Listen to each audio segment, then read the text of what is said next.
Hey guys, welcome back to Transformers G1 for Life, where I talk about G1 toys and related cartoon continuity. We're going to play a game of Would You Rather, comic intro versus cartoon introduction, and today we're looking at the Dinobots. Would you rather have the cartoon Dinobots, extremely powerful but not exactly known for their intelligence, or the Marvel Comics Dinobots, who are smarter, more experienced, but apparently capable of getting beat by everybody? Well, let's look at both origins, but before we do, please go ahead and like and subscribe. Okay, in Season 1 of the cartoon, SOS Dinobots, the Autobots discover a cavern in the mountain that's filled with dinosaur fossils. This intrigues Optimus and Wheeljack, and they want to know more. Spike takes them to a museum to explain more about how the dinosaurs were very strong, but not intelligent due to small brains. The trip to the museum has Ratchet and Wheeljack wanting to create robot versions to help in the war, and Optimus agrees. They proceed to build 3 Dinobots and introduce them as Sludge, Slag, and Grimlock. The Autobots at first are astonished by their size, and after a short demonstration of their power, the Dinobots go on a rampage, while Wheeljack was trying to explain something about their small brains. Optimus wants them put away, so they're sealed away in the cavern, and at this point we don't even know if they have life yet, as they were just taking commands from Ratchet and Wheeljack. They seemed more like drones gone haywire. But after some more tinkering, Wheeljack creates and installs new memory components into the 3 Dinobots. The idea is to make them smarter and easier to control. With these memory components, the Dinobots now have the ability to speak primitively. Save friends. Interestingly enough, Slag was the first to speak in the cartoon and the comic.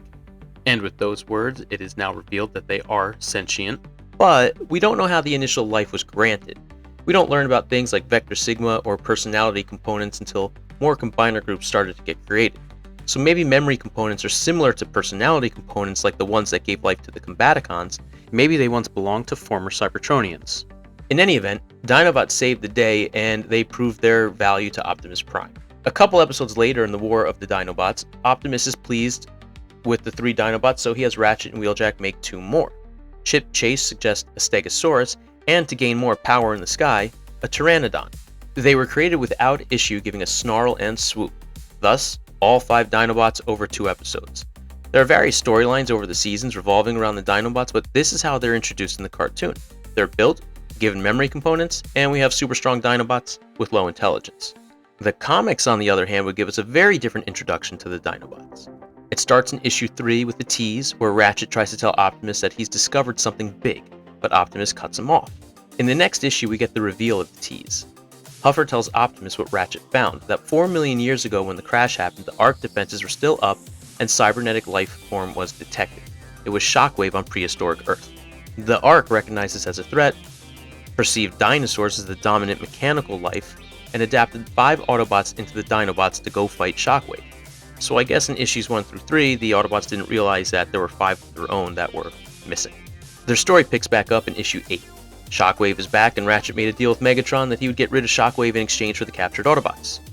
Ratchet finds the Dinobots in the Savage Land, and Slag gives us a narration that the Ark made the 5 of them into Dinobots. They went to go fight Shockwave.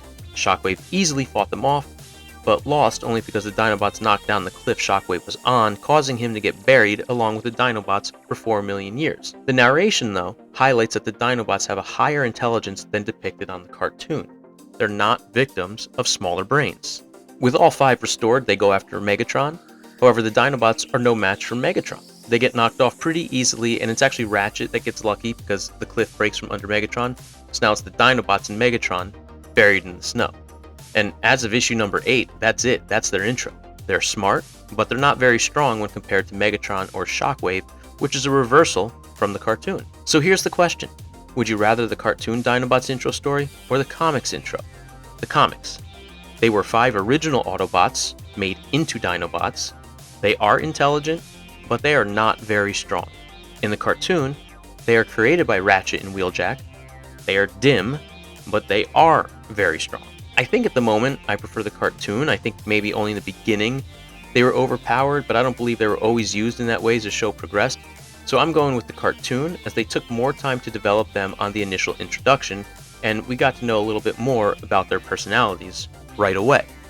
I am curious what more will be revealed about them in the comics, but who knows how many issues it's going to take to get there.